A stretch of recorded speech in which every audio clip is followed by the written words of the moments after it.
Thank you again to Brand Innovators and Bob Evans Farms for hosting this and just holding space for such an incredible topic. Talking about women in marketing leadership, and we have some of the best here on this panel.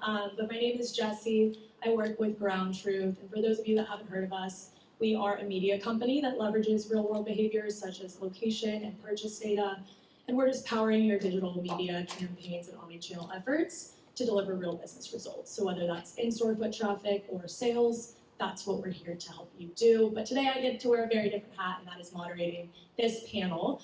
And I think, all of us had the opportunity to chat before today, and there was a theme that kept popping up when it comes to leadership, and that's this idea that there are leaders, and then there are those that lead.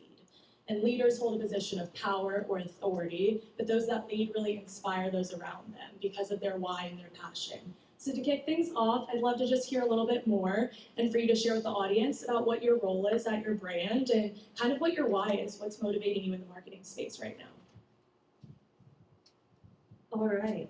Hi, everybody. I'm Olivia Ross. I lead CRM loyalty e-commerce at Pollo, Loco, and I know that's a lot of commas, so to break it down a bit, basically my job is to oversee the digital customer experience. And for me, that's every single touch point on digital. How do we make sure that we're delivering on our promise of hospitality, of value, and creating a really great experience to get people coming back? My why personally, and this has been my day one driver, is I exist to see people smile. And I know that's like the cheesiest thing ever, and everybody can roll their eyes if they want to, but we are we're operators. We service people. I grew up in the restaurant industry. I've always been a part of the restaurant industry. And so now taking a role in leadership, it's been a really fantastic opportunity to really bring to life that consumer experience. And if I can make one person's day, it's all worth it. So that was me. And it is not cheesy, by the way. So hello, everyone. Good morning. It's so nice to be here with you, and welcome to the farm. I have the good fortune of leading the brand marketing team here at Bob Evans Farms. And what I do, right, you know what I do, right? We drive demand. We identify the insights and the ways in and the communication strategies and tactics that help to spread the good news about our wonderful portfolio of products, right? And there's tons of layers to that, but at the whole, right, at the core, that's what it is through and through.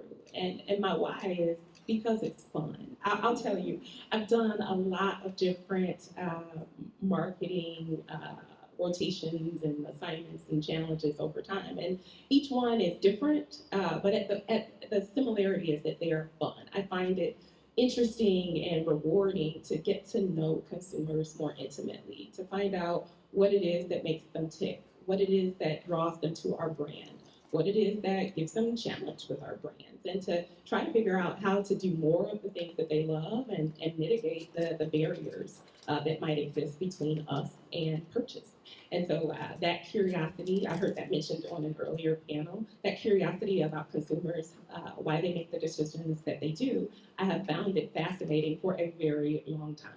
And food in particular, it's emotional. It's personal to people, what they serve to their families, what they bring out when they're entertaining and trying to impress, right? To be a part of that situation is just, it's a point of pride for me. And so that is at the core of it, that's my why. Couldn't agree more. The food is absolutely fun, and marketing makes it even more fun to be able to do that.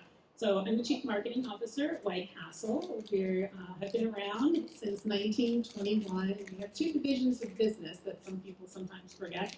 We've had the restaurant chains since 1921, and we've actually been in the CPG space and frozen food aisle for about 37 years now. So we're great because we have this opportunity to really kind of talk to consumers in a unified manner. So whether you're eating at home or eating out, we can be there to satisfy those cravings. Cravings is obviously a word that we use a lot at White Castle. Many in the industry do, but it's something that we've trademarked for 30 years too. So at White Castle, I oversee a brand team, marketing communications, R&D, that kind of cross both divisions. It's a really important, in some ways our why is across the whole organization, is creating memorable moments. And I think then for me personally, it's the same thing, right? Food is fun, hard hospitality, That's what we're all here to do. But the piece too, because I know we're going to talk a lot about leadership, is especially at this point in my career, which I'm closer to the end than I am to the beginning, is really important for me to be sure that our teams are getting developed and we're creating success for them. And that probably has elevated significantly over the last decade of my life. And as you have the ability to influence more people along the way, that becomes more pronounced. So that's my why at the moment.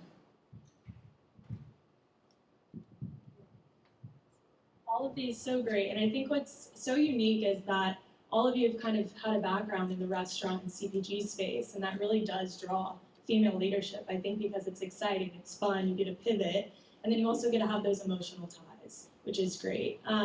Kind of throwing you all a curveball, but you're used to that in marketing. So just after hearing, some of the amazing panelists today, and just knowing what you're dealing with in leadership and a lot of the challenges that you do face, what is currently one of the biggest challenges you're facing? Is that trends in the industry? Does that have to do with AI and new technology coming out? Where exactly does that stand, and how are you handling that from a leadership perspective?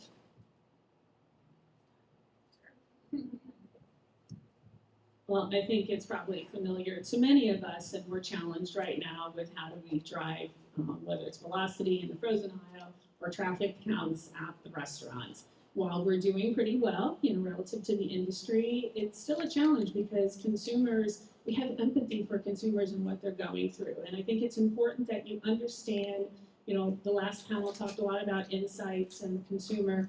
It has to be much more than how they interact with your brand and your products. You have to really take it up and understand what they're dealing with in their lives. We have a lot of restaurants in very urban areas, very lower income areas, so we really find that pronounced as an important part of what we're working through right now. Value is top of mind in every way, and it comes along in more ways than just price too. It's what are you providing back to that consumer value, whether it's giving them recipes for your product, whether it's a new loyalty program. Yes, Ashley, we're adding tiers to our loyalty program, so we'll be happy about that. But it's just looking for ways to find value, because they may love your brand, but that fandom and love does not always equate to frequency. And I think that's the piece that when you're looking at the business results is, how do we grow that frequency? And I'll build upon that, right? The challenge these days is driving growth.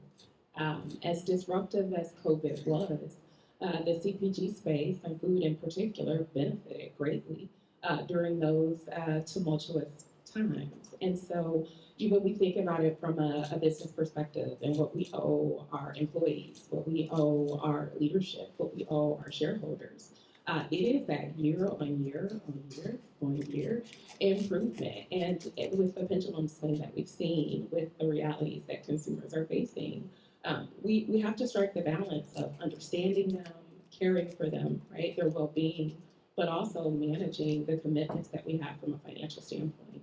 And that's no easy feat. And so we are well aware that consumers love our brand dearly, right?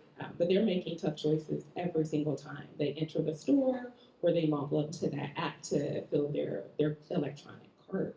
And so it's just the balance of it all. How do we make sure that we're using our resources, our people resources, our financial resources, how to make sure that we're using them in the most effective manner to deliver the most compelling communication and reasons to believe for why they should invest in us.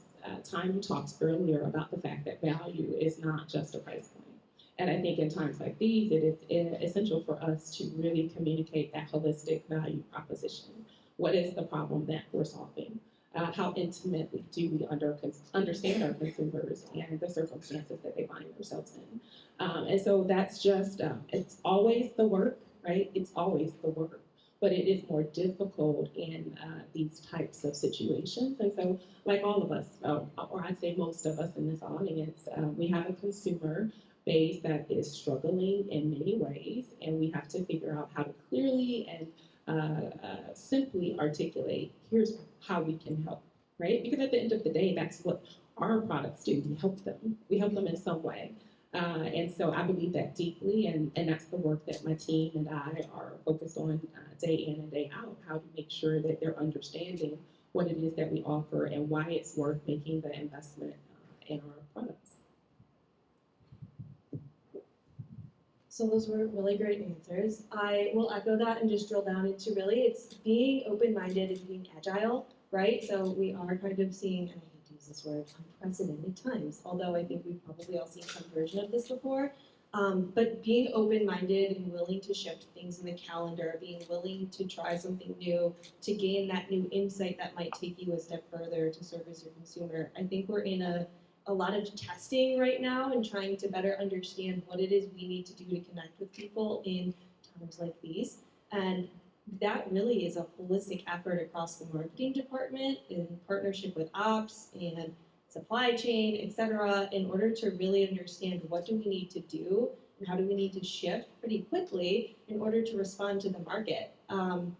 Everybody is launching value. Value means a lot of things, but it certainly is a leader right now in the category. And so we're constantly talking about what is it we need to do to service our consumer. And I think that's the important distinction is we want to service our consumer and make sure that we're being really crystal clear in the things that we're going after. So that is what we are working on too. We're all in the same boat. A lot of pivoting happening these days, and kind of on that topic of pivoting, I loved in the keynote speech today, kind of talking about these pivot moments for your brand. But I'd love to hear, this is geared towards leadership, and you've all really held a lot of roles there. What's kind of been the pivot moment? Maybe that could be a biggest risk you've taken in your career. Maybe that could be a hurdle you've had to overcome. But what does that look like for you? And it could be in your current role or kind of at a different point in time. So I talked earlier about the tumultuous times of COVID. The world was upside down, right? And in 2020, I decided not only to have it be upside down, but let's just go ahead and blow it up. Let's just blow it up entirely. So early days of COVID, this is March 2020. In addition to the realities of the world, I quite honestly faced some realities of family, right? I was in Chicago, loving my life, right? Living my best life. I'd been there for 10 years and had no intentions of leaving. But then the phone call started to come back from back home, right? So from here, back in Cleveland, my parents were having traumatic health crisis, right? I mean, physical health, emotional health, all of the things. And I decided for the first time in my career, I decided to lead with heart. Right? I had always made decisions around logic and what was rational and reasonable. And I just decided, you know what? Everything's in disarray. Let's just make it even worse. Let's just uproot, let's move the family, let's disrupt a 2-career household, let's get kids out of school and move back to Ohio. And for me, that was just a turning point in career and how I viewed that balance between personal and professional. And I'm so glad it happened, right? I look back, I tell the story, and the story makes absolutely no sense on paper, but it made all the sense in terms of the realities of what I was trying to solve for and how I needed to show up for family. And so that's something for me that was new in my career and how I managed decision-making prior, but it's been absolutely the right choice. And what I do believe is that when you make the right choice, something helps to work it all out. Whether you call it universe, whether you call it God, whether you call it karma, we all have our different umbrellas that we use for that, but it all worked out, right? I was moving back here regardless, right? And suddenly the opportunities started to present themselves. And suddenly the right opportunity presented itself. And so to be here, to have been able to continue to advance my career, to have the pleasure of building the future for such an amazing organization, to work with the talented people that I work with today. It's just been a blessing, it's been good fortune, and it has affirmed for me that balance of head and heart matters. And I think earlier in career, at least for me, earlier in career, I didn't know that. And I'm so glad that I learned that lesson. It's a really important lesson and one that I think the earlier we get a grasp on that, the better for all things, our themselves as individuals, first and foremost. But that would be the moment. From the standpoint of risk, very similar, but kind of, some people think of risk, right, as always, I'm going to jump into this and do something different. The risk I took in my career at one point was actually to not move. I was in a position and the children were young and in school and decided to stay in a job that was really not as enriching as it should have been for me. But we did that as a personal decision to not move the kids while they were in school. And I knew it was a risk to my career. I was not moving up the ladder the way my colleagues were at other places. We didn't want to relocate. And I knew it was a risk to my ability to eventually move once the kids did get out of school. But I took that opportunity, and you had to feel good about that, though, right? You had to be able to own it. You had to say, this is right for us, it's right for the family. So what do I do to continue to make sure that I'm learning along the way? So that gave me the opportunity throughout the enterprise, even though I was at a company, kind of a small company, so there was no opportunity for moving up because we're not going to take over the owner's position. It was, how can I learn everything I can about the entirety of the enterprise from all the other disciplines at that time? So I just leveraged those 10 years as best I could to learn everything I could about the franchise world, about supply chain. But it was a risk kind of sitting in a job. And, you know, when people look at that and go, well, why aren't you moving along? But you have to own it, and you have to feel good about it and know that you're doing the right decision for your family at the right time. So it's kind of a risk staying back. So I racked my brain about this one for a while, and I have yet to come up with that big aha moment. Maybe it's coming soon, I don't know. But what does stick out for me is the little micro moments that kind of fall in between. The like willingness to raise your hand and say, have we thought about it this way? The willingness to disagree with the majority opinion, and it ultimately leads to kind of a shift in the way you do things. That's scary. Like, it is. It's scary. Maybe that's just who I am, but for me, I'm not this natural extrovert that wants to like loudly exclaim my opinion. I really like to mull on things and kind of hold them in for a minute. And so I think for me, one, it was unlearning a behavior that probably isn't serving me. But two, it's understanding that like these little moments where you feel like this comment here or this comment there, or have you thought about it this way, they actually make a huge difference in the way that your brand shows up. And so it's been now, okay, continuing to not only do that, but to enable my team to do that, because you have to set up an environment where people feel comfortable to do those things, feel comfortable to raise their hand, comfortable to participate in the discussion, not just agree. Because if we're all agreeing, like, we're not really getting anywhere. We need to challenge our thinking, we need to constantly evolve. And so I look at my career thus far, and I think it's really the series of micro decisions that have ultimately led me to where I am. Not one of them was this grandiose thing. Maybe one day that will happen, maybe it won't, I don't know. But it really is the lesson of just having the courage to like speak up. I think that's super important. I love that, and all the unique perspectives of what exactly these challenges or these big moments are in all of our careers. And kind of on this topic, all of you have spoken about these decisions that weren't selfish. There were a lot of other people involved, and I think it takes a village. It takes support, and it takes other people being there in order for you to grow in your career or take a step back when you need to.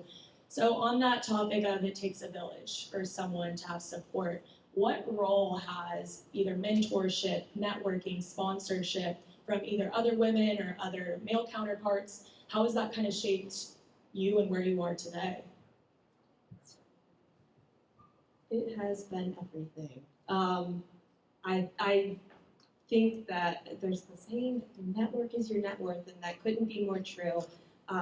I owe so much of my career to the people that have helped me. And I want to do that for the people that are coming behind me too, right? I think, one, mentors can be a sounding board. They can be a place for honesty and say, hey, the way you handled this, maybe you should think about it this way. Mentors can be people that are saying, hey, your career, where you're at now, how do you want to get to where you're going? Let's talk about it. Let's talk about what your plan looks like in 6 months, a year, 5 years, etc. They can be people that are really looking out for you when you're not in the room. That's a really important one, and I would encourage everybody to have an advocate in their circle, because if you don't have somebody that's going to speak well about you and you're not there, it's going to ultimately hinder your career. And I don't mean that to be like brash, but you really do need those people in your corner to help uplift you. But that also starts with uplifting other people. So I think there's this mutually beneficial relationship between mentors, mentees, etc., that can ultimately help everybody. And they become friends, they become colleagues, they are hopefully lifelong actors in your life and can continue to contribute to whatever you may need to address. But it's been everything, and I owe so much to the people that have helped me. I'd echo that, and I'll say in the earlier stages of my career, I didn't fully appreciate the importance of it. I'd always focused on the work, right? Keep your head down, get the work done, do it in a high quality fashion, and all of the things that are due to you will come. And certainly that does happen, and it will happen, and doing the work with excellence and with care always matters. But sometimes you have to look up, right? Instead of looking down at the work, you have to look up, you have to look around you to identify those people who sincerely care about you, your career, your well-being. And they are there. They are there. Sometimes you miss them, though. And so it's something that I learned probably most pointedly during my time at P&G, which is where I started my brand career. When I looked up from the work, right, got away from my desk, started to go to some of the social activities and networking events, I found this wonderful community of people who actually cared, right?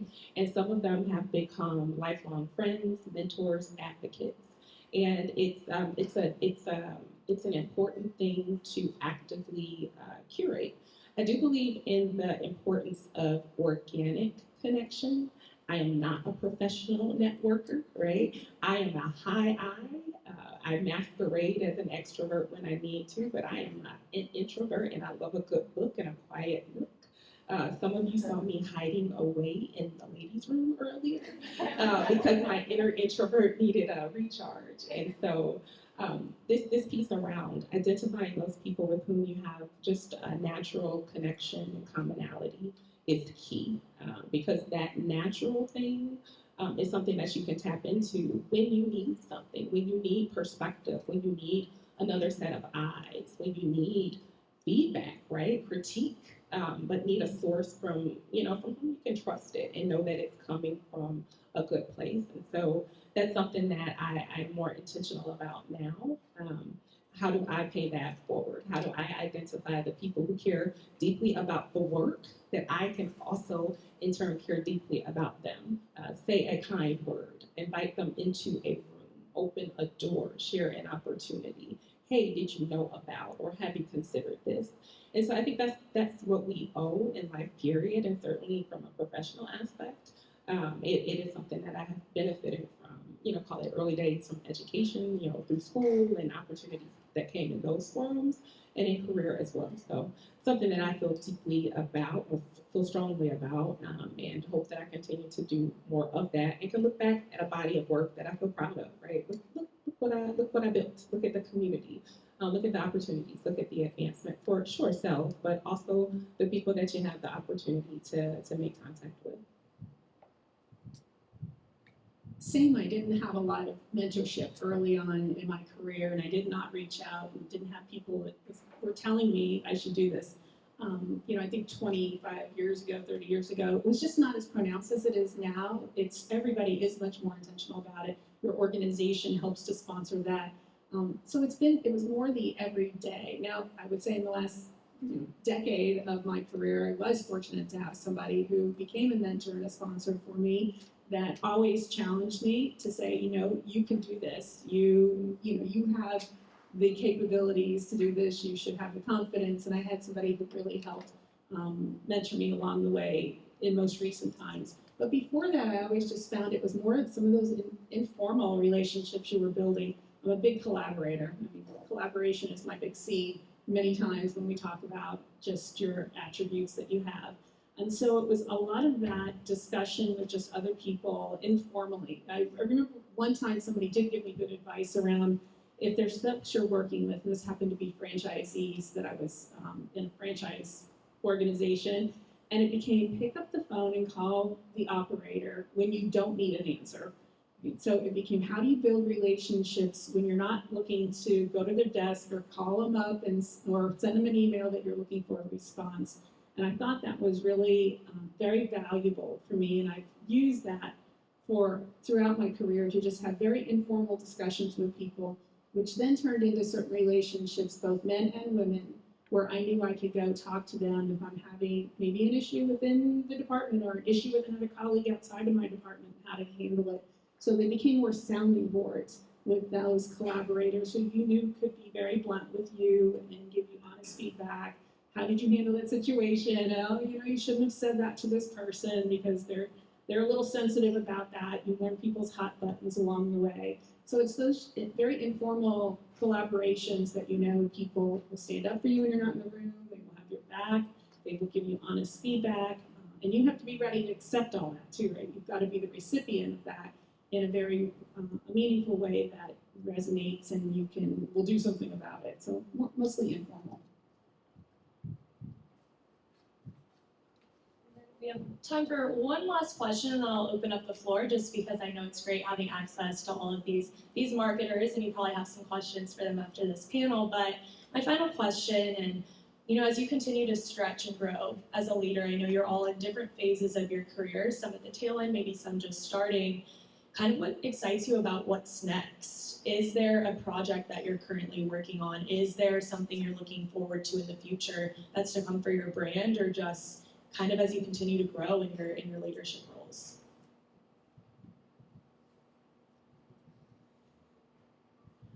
I think a lot of it has to do with the excitement of just the brands we work on. They're what keep us going.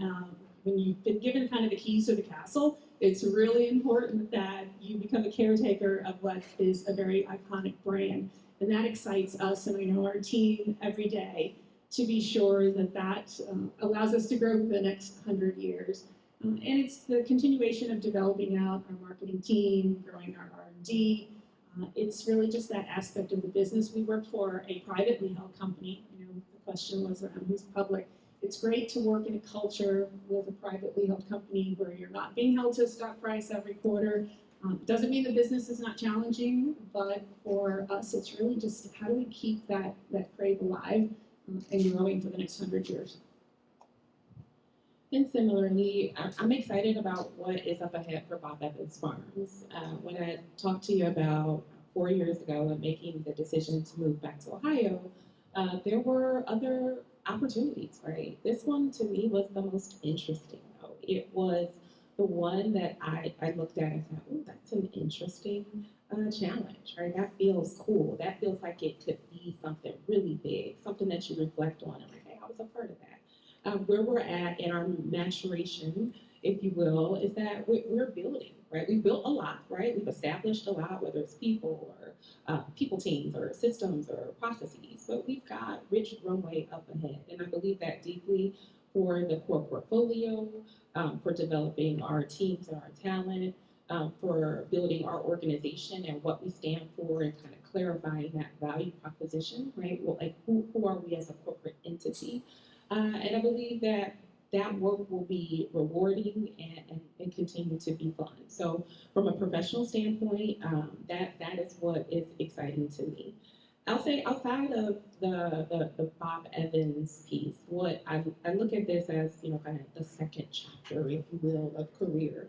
And the beauty in that is that there is greater choice, right? You reach a point in your career where you have the option to say no to things.